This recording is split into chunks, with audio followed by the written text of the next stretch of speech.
Live mula sa GMA Network Center. 20 taon nang nakatutok. 24 oras. Magandang gabi po, Luzon, Visayas at Mindanao.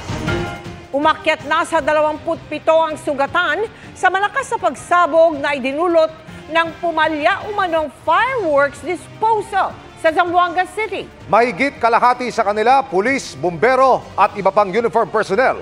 Ang ilang nasa kritikal na kondisyon.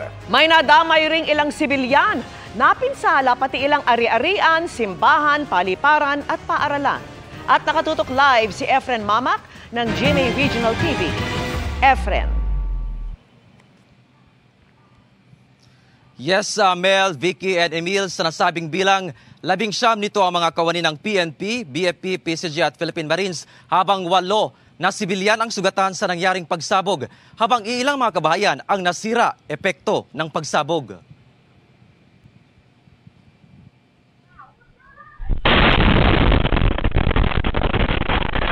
Animoy isang giyera ang sumiklab sa Zamboanga City bandang alas 5 ng hapon kahapon. Sa lakas ng nakabibinging pagsabog, napatakbo ang mga residente ng barangay Kabatangan, pati mga hayop, nagulat. Lumika rin ito ng malakas na pagyanig. Kaya nahulog pati ang computer na ito. Sa kuha ng CCTV sa bahay na ito, kita rin ang pag-alog ng mga gamit at salamin. Sa malayo, tanaw ang makapal at mataas na usok na tila galing sa nag-aalborotong bulkan. Dama rin ang lakas ng pagsabog sa ilang establishmento, gaya ng nabasag na glass door sa isang hotel at glass wall ng St. Padre Pio Parish. Nabasag din ang salamin sa estanting ito. Yung anak ko parang nabingi na. Yung anak ko nanginginig ako. Hanggang ngayon nanginginig kami sa takot, sir. Nawasak din ang 5 classroom sa Don Pablo Lorenzo Memorial High School Annex. Wasak ang kisame ng paaralan. Gayon din ang ilang appliances sa loob nito. Kinansela muna ang enrollment sa paaralan. Pati ang Zamboanga International Airport, napinsala. Sa mga larawan mula sa Civil Aviation Authority of the Philippines, kita ang sira sa kisame sa bahagi ng check-in area nito sa Passenger Terminal Building. Pero pagtitiyak ng kaap, walang napektuhang pasahero at wala ring delay sa flight sa paliparan. Ang mapinsalang pagsabog na yan, galing sa mga paputok na i-dispose na sana sa isang firing range sa Barangay Kabatangan, na galing sa bodegang sumabog noong June 29 sa Barangay Tetuan. Sa naunang insidente, 5 na ang nasawi at nasa 4 na po ang nasugatan. Sa insidente naman kahapon, nagkaroon ng premature detonation ng mga nakumpiskang paputok. They identified that place as safe place. Kaso nga lang, yung procedure na sinasabi natin, mayroong kasing aksidente nangyari. And that is premature detonations. Very evidently, lahat ng disposal team natin na disgrasya. Paliwanag naman nila sa larawan na kumakalat sa social media na inihilera lang at tinabunan ng damo ang mga inipon ng mga paputok. Kung nakita natin sa mga pictures na nakakalat, hilera siya, dahan-dahan sana dapat to consider it as low explosives. No? Binasa nila. But according also to the team na babasain tapos kung sakali man yung area na yon, pwede rin siya talagang puputok. Pag-iwan nila doon sa area na yon. Kahit basa yan, pwede pa rin niyang puputok. Ang sugatan sa insidente kahapon, umakyat na sa 27. 19 diyan ay mga kawani ng PNP, BFP, PCG at Philippine Marines. 5 sa kanila, kritikal. 8 sibilyan naman ang nasugatan, kabilang ang 15 anyos na anak na babae ni Myra Aquino. Nabagsakan siya ng kesame siguro at saka ng mga salamin na sa bintana. Tiniyak naman ng Zamboanga City LGU ang tulong pinansyal at food packs sa mga apektado. Nagpapatuloy pa ang investigasyon ng mga otoridad. Rest assured that our regional director is ensuring the facilitation of all help that we can give to the victims, as well as the investigation is underway. If there is a criminal or civil liability, will be identified after the investigations. Rest assured that we will implement such.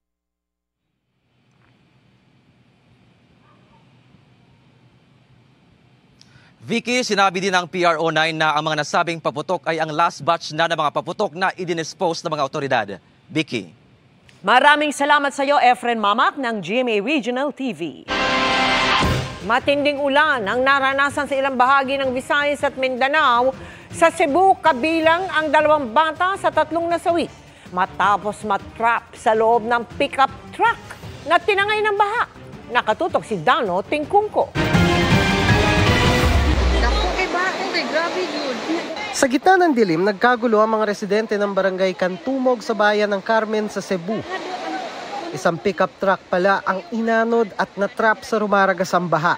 Sa ulat ng GMA Super Radio Cebu, 17 ang sakay nito pero 10 lang sa kanila ang nakaligtas. Guys, na-rescue na tanan guys. Ang 7 iba pa, tuluyang inanod ng tubig. Sa na-rescue, 7 jud kabuk na anod. 3 ang nasawi kabilang ang 2 bata. Pinaghahanap naman ang 4 na iba pa. Ayon sa MDRRMO, galing sa isang resort ang mga sakay ng pick-up at pauwi na sana nang madaanan ang binahang kalsada malapit sa ilog.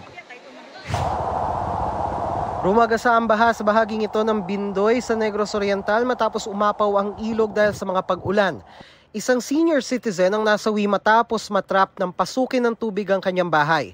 Ayon sa Local Disaster Risk Reduction and Management Office, may isa pang naiulat na nawawala matapos tangayin ng baha. Aabot sa 40 pamilya ang kinailangang ilikas.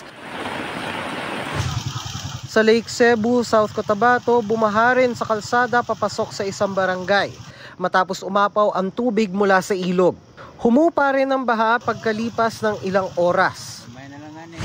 Literal na pinadapa naman ang hangin ng ilang palayan sa bayan ng Santo Niño. Kwento ng mga magsasaka, hindi na muna nila ginalaw ang mga palay sa pag-asang makaka-recover pa ito. Pero dahil nagtuloy-tuloy ang pag-uulan ay hindi na kinaya ng ilang pananim at hindi na mapapakinabangan. Malakas na ulan din ang bumuhos sa Ormoc, Leyte. Sabi ng Pag-asa, mga pag-ulang nagpabaha sa ilang lugar sa bansa ay dulot ng thunderstorms. Para sa GMA Integrated News, Dano Tingkungko, nakatutok 24 oras. Samot-saring resibo at mga dokumento ng kumpanya at mga incorporator na iniuugnay kay Bamban Mayor Alice Guo ang na-recover sa isang leisure park sa Clark, Pampanga. Nakuha ang ilan sa mga sinirang kahadayero at nakatutok si Salima Refran. Sunod-sunod na binuksan ng pinagsanib na puwersa ng mga otoridad ang 19 na money vault sa sinalakay na villas sa Fontana Leisure Parks sa Clark Freeport sa Pampanga. Ito yung inuupahang mga bahay raw ng mga big boss ng sinalakay na Zunyo One Technology sa Bamban, Tarlac at mga business partner ni suspended Mayor Alice Guo. Nakita sa loob ng mga vault ang mga bank documents ng Baofu Land Development, ang kumpanya kung saan konektado si Guo at may-ari ng lupa na kinatatayuan ng niraid na Pogo Hub sa Bamban. Kabilang sa mga nakitang dokumento ang passbook, mga resibo ng korporasyon at mga engineering at structural plan ng iba't ibang gusali sa compound. Yung mga bank bukas na nakita natin, magagamit ito sa ipapile nating money laundering. And hindi lang ginamit yung bangko na yon para sa transaction dito sa atin, but transaction din sa ibang bansa. Nakarecover din ng mga papeles ng Chinese fugitive na si Wang Jiyang, isang business partner ni Guo. 2 Taiwanese passport ni Wang, photocopy ng iba pa niyang passports mula sa 4 pang bansa at special residence retirees visa. Ayon sa PAOK, ibig sabihin daw, mula 2012, nakakalabas-masok na ng Pilipinas si Wang at nakakapanatili o nakakapanirahan sa bansa ng mas mahabang panahon. Bahagi na rin ng investigasyon ng mga travel pass ni Wang noong pandemic na inisyu noon ni dating Bamban Mayor Antonio Feliciano. Bakit nag-issue siya ng travel pass sa mga taong pinaghihinalaan natin na mga nagpapatakbo ng illegal Pogo Hub? Sinusubukan pa naming kunan ng panig sina Guo at Feliciano. Nakakuha rin ng mga importanteng dokumento sa villa ng iba pang Baofu incorporators na sina Zhang Weijin at Lin Baoying na sangkot ngayon sa malaking money laundering case sa Singapore. Marami raw nakuhang financial documents dahil kasama sa mga nahuli sa pagsalakay sa mga villa noong Hunyo ang mismong financial officer raw ng Baofu. Ipapacheck naman sa LTO ang mga na-recover na triplet plaka o triplicate vanity plates. Definitely, ang questionable dyan, bakit 3 plaka sa pare-parehas na number? Pwedeng 3 sasakyan ang paglalagyan nito ng mga luxury cars, siyempre. Para sa GMA Integrated News, Sanima Refran, nakatutok 24 oras. Posibleng ipaaresto si Bamban Mayor Alice Guo kung hindi pa rin siya sisipot sa Senate hearing bukas. Pero ngayon pa lamang, humingi na ng paumanhin si Guo dahil sa umano'y banta sa kanyang buhay at lumalalang kalusugan. Nakatutok si Mav Gonzalez. Gusto man niya o hindi, kailangan humarap ni suspended Bamban Mayor Alice Guo sa pagdinig ng Senado bukas, ayon kay Senate President Cheese Escudero. Sinabpina na kasi siya ng Senate Committee on Women and Children, pati mga kaanak niya, matapos hindi dumalo sa huling pagdinig ukol sa Pogo raid sa Bamban, Tarlac. Sabi ni Escudero, obligado ang testigo na sumunod kapag may sabpina na, galing man sa Kongreso o sa Korte. Kung hindi sila dadalo, nasa kamay ni Senator Risa kung siya ay magre-request na mag-issue ng warrant of arrest para sila'y pwersahang padaluhin sa pagdinig ng Senado. At pipirmahan ko ang warrant of arrest na yun. Pero ngayon pa lang, nagpadala na ng excuse letter si Guo para sa di pagdalo sa Senate hearing bukas. Kabilang sa binanggit niya, banta umano sa kanyang buhay at lumala umanong physical at mental health. Dagdag niya, nagpatingin na siya sa mga doktor pero tumanggi umano silang mag-issue ng medical certificate sa kanya sa takot na mapahiya rin. Humingi siya ng dispensa at wala raw siyang intensyong bastusin ng komite. Tiniyak ng kanyang abogado na nasa Pilipinas si Guo. Giit naman ni Escudero, hindi problema kung ayaw mag-issue ng pribadong doktor ni Guo dahil pwede siyang padalahan ng Senado ng doktor para tingnan ang kalusugan niya. Hindi rin sang-ayon si Escudero na idahilan ng kampo ni Guo ang paghahain ng certiorari kung saan hindi siya dadalo sa pagdinig dahil maaaring gamitin laban sa kanya ang mga sasabihin niya roon. Karapatan nila mag-file ng petition for certiorari pero sa mga naunang desisyonan ng Korte Suprema, sabi ng Korte Suprema ay ito. Totoo nga na may right against self-incrimination ng sino mang testigo na mag-a-appear sa Senado man o sa Kongreso, pero yung karapatang yan ay dapat i-invoke kapag may tinatanong na maaaring makapagpa-incriminate sa kanya at hindi pwedeng gamiting dahilan para hindi mag-attend ng hearing. Dagdag ni Senate Committee on Women and Children Chairperson Senador Risa Ontiveros, obligasyon ni Guo at kanyang mga abogado na respetuhin ang batas ng Pilipinas. Gasgas na palusot na raw ang petition for certiorari ng mga umiiwas sa investigasyon. Kung gusto raw ni Guo malinis ang pangalan niya, magpakita siya sa pagdinig, sumagot ng maayos at tigilan ang pagsisinungaling. Kasama sa iimbestigahan bukas ang ni-raid na Pogo Hub sa Porac, Pampanga. Ayon sa Presidential Anti-Organized Crime Commission, maski doon, lumalabas na konektado si Guo. Meron tayong nakikita mga dokumento connecting for suspended Mayor Alice Guo dun sa operation ng Porac Illegal Pogo Hub. Sa mga incorporations, minsan siya ang nakapangalan, minsan yung kapatid niya. Para sa GMA Integrated News, Mav Gonzalez, nakatutok, 24 oras. Kinestyon ng kampo ni Pastor Apollo Kibuloy ang motibo ng mga taong nag-alok ng 10 milyong pisong pabuya para ituro ang kinaroroonan ng pastor. Ayon kay Attorney Ferdinand Topacio na legal counsel ni Kibuloy, mahalagang makilatis kung sino-sino ang mga pribadong individual. Hamon niya kay Interior Secretary Benhur Abalos na nag-anunsyo kahapon ng reward money, pangalanan kung sino-sino ang nag-donate ng pera. Bakit daw hindi intelligence funds ng gobyerno ang inilaan para sa pagbibigay ng reward? Depensa naman ni Abalos, wala siyang nakikitang mali sa mga pribadong taong nag-alok ng reward para mahanap ang pastor. Imbisahan niyang questionin ni Topacio ang pabuya. Mas makabubuti kung kukumbinsin na lang niyang sumuko si Kibuloy na may warrant of arrest kaugnay ng mga kasong child and sexual abuse at qualified human trafficking. Posibleng ipaaresto o ikulong ang sinumang magsusuot ng protest clothing sa nalalapit na SONA ng Pangulo, ayon po yan sa Secretary General ng Kamara. Pero giit ng isang mambabatas, paglabag yan sa kalayaan ng pamamahayag. At nakatutok si Darlene Kai. Tradisyon na para sa ilang kongresista ang pagsusuot ng protest clothing sa State of the Nation address ng Pangulo. May nakasulat na stop the attacks, stop the killings, o kaya itong pamaypay na may serbisyo sa tao, wag gawing negosyo. Dati na itong ipinagbawal at kinukumpiska pa nga. At sa SONA 2024 ni Pangulong Bongbong Marcos sa July 22, sabi ni Secretary General Reginald Velasco, mas maghihigpit. Posibleng arestuhin at i-detain ang sino mang magpupumilit na magsuot niyan. Bawal yun. Because this is SONA It's not a day of protest If you want to protest, there are some areas reserved for your protest or demonstration, no? This is not the place and the time. Maaari naman daw na magsuot ng cultural clothing at pwede ring magpahayag ng statement sa pamamagitan ng ibang simbolo sa damit. Pero bawal ang mga may nakasulat na salita o caricatures. Words at saka yung mga facial expressions, di ba? Hindi kasi this is a formal event Makikita mo agad na yan, may mukha nung isang personality na ginawang cartoon o ano, di ba? Yan ang mga bawal, no?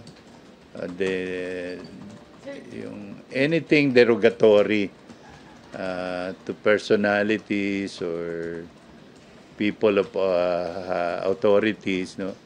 Bawal yun. Kakausapin muna ang may suot at bibigyan ng pagkakataon na magpalit. Pero kung hindi madaan sa pakiusap, doon naaarestuhin ng security personnel. Pumalag dyan si ACT Teachers Party List Representative Franz Castro ng Makabayan Bloc. Paglabag daw ito sa kalayaan sa pamamahayag. Magsusuot pa rin daw ang Makabayan Bloc ng mga kasuotan na magpapakita ng hinaing at kahilingan ng mamamayan sa SONA. Ang ilang militanteng grupo naman, ikinakasana ang kanilang gagawing kilos protesta sa araw ng SONA. Sa taya ng Office of the Secretary General, aabot sa mahigit 2,000 katao ang kabuang bilang ng mga bisita sa SONA. Bukod pa yan sa aabot sa 3,000 security at congressional staff. Kaya kasama sa paghahanda ang budget sa pagkain, na aabutin daw ng 20 milyong piso. Kung hahatiin yan sa 5,000 tao, aabot ito sa 4,000 pisong budget para sa bawat isa. Alam mo, yung security lang natin, ilang daan na yan, di ba? O personnel natin sa Congress, mga 2,000-3,000 na yan. Then yung guests natin, mga 2,000. So, that's just about the right. Para sa GMA Integrated News, Darlene Kai, nakatutok, 24 oras. Umani ng samot-saring reaksyon ang pagbisita ng mga anak ni Chris Aquino na sina Josh at Bimby sa opisina ni First Lady Liza Araneta Marcos. Nakatutok si Ivan Mayrina. Kumbaga sa salitang Gen Z, isa itong plot twist o hindi inaasahan. Si First Lady Liza Araneta Marcos binisita ng mga anak ni Chris Aquino na sina Josh at Bimby sa mismong opisina ng unang ginang. Sa social media account ng First Lady, pinost ang mga larawan niya at ng magkapatid, sabay caption ng pasasalamat sa paglaan ng oras para mabisita siya. May pasalubong din daw ang dalawa, bagamat hindi malinaw kung ano ito. Patuloy pa naming hinihinga ng detalye Malacanang tungkol sa pagbisita. Pero sa comment section may mga nagulat at may natuwa sa pambihirang pagkikita ng manugang ng yumaong Pangulong Ferdinand Marcos Sr. at ng mga apo ng yumaong Senador Ninoy Aquino. Bagamat hindi naman ito ang unang pagkakataong may interaksyon sa pamilya matapos ang People Power Revolution. Dahil sa kanyang dating talk show noong 90s, naka one-on-one mismo ni Chris Aquino si ngayong Pangulong Bongbong Marcos. Nung pumanaw si dating Pangulong Cory, dumalaw naman ang Noy Ilocos Norte representative na si Bongbong Marcos at kapatid na si Aimee. Sa social media rin ng unang ginang, ipinost ang pagbisita naman nila ni dating First Lady Imelda Marcos sa Marikina Shoe Museum. Caption niya, ang gagaling na mga sapatero ng Marikina. Sabay puri sa mga nasa likod ng Marikina Shoe Museum. Bagamat nagtatampok sa mga sapatos sa gawang Marikina, highlight ng museo ang bahagi ng shoe collection ng dating unang ginang na tinatayang aabot sa 3,000 pares. Sa isang punto, umabot sa mahigit 700 pares ang sapatos ni Imelda ang i-display sa museo. Para sa GMA Integrated News, Ivan Mayrina, nakatutok, 24 oras. Susubukan munang pagbatiin sina Senadora Nancy Binay at Senador Alan Peter Cayetano bago dinggin ang ethics complaint ng Senadora laban sa huli. Ayon yan kay Senador Cheese Escudero. Sakaling matuloy ang pagdinig, si Ethics Committee Chairman Francis Tolentino na anya ang bahala sa desisyon ng naturang reklamo. Ang sabi ni Escudero, ayaw na niyang maulit ang mainit na sagutan ni na Senadora Nancy Binay at Senador Alan Peter Cayetano sa pagdinig bukas kaugnay sa ipinatatayong new Senate building. Kasunod yan ang patutsadahan ng dalawang senador sa nagdaang pagdinig kaugnay sa lumobong budget na ipinatatay yung gusali at nauwi sa pagsasampa ng ethics complaint. Tiwala rin si Escudero na alam na ng dalawang veteranong senador kung ano ang tama at mali at kung ano ang mga dapat iwasan. Yun ang nangyari nung nagdaang hearing. Sana hindi na mangyari muli. Sana manaig ang pagiging kalma. Ang pakay at layunin nito ay simple lamang naman. Alamin at tiyakin na yung gastusin ay maayos, tama at maghanap ng paraan kung paano ito mapababa. Good evening mga kapuso! Bukas na mapapanood sa mga sinehan ang kauna-unahang movie ng Team Barda na That Kind of Love. Pero bago tayo kiligin dyan, napa-Take Me Back Tuesday muna sina Barbie at David kung paanong nabuo ang kanilang chemistry. Makichika kay Nelson Canlas.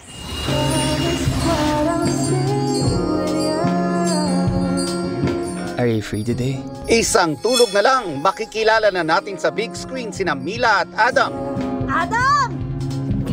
Come on, I'll bring you home. Ng That Kind of Love. Dalawang strong characters na ginagampanan ni na Barbie Fortesa at David Licauco. Aso't pusa raw ang kanilang roles hanggang natutunan nilang mahalin ang isa't isa. It's prawn. Malaking hipon. Sa part 2 ng kanilang GMA Integrated News interviews, ikinwento ni na Barbie at David na masasalamin daw sa kanilang mga karakter ang simula ng kanilang working relationship. Nangyari na ba sa inyo yan in real life? Like as Barbie and David, na nagkaangasan kayo sa simula? Naangas ka ba? Pangas ba ako? Parang hindi naman. Pangas ba ako? Parang hindi naman. Paano angasan? Siguro ano lang, tansyahan, kapaan sa umpisa, paano yung work ethic ng isa, paano yung work ethic ng isa, tapos somehow meet in the middle, meet halfway, ganun. Kasi sa mano po, alala ko, parang na, ano yata siya sa akin, na bad trip. Kasi late ako. Tama naman. Di rin daw alam ni David nung una kung paano hulihin ang loob ng ka-love team. So, unang tanong ko nga sa kanya, are you? De, breadwinner ka, di ba? Oo. Breadwinner ka, di ba? Oh. Labo nung tanong ko eh, no? Hindi kasi, since overthinker nga ako, naisip ko, ano ba pwede ko tanongin dito? Ganon, so parang... Doon na siya agad. Siguro parang naisip ko, ano kasi sabihin ko, mag-hi ba ako? Mag-hi ako, tapos... Ay, kaso lang pag sinabi ko, how are you? Weird. Tanong ko na lang, breadwinner ka ba?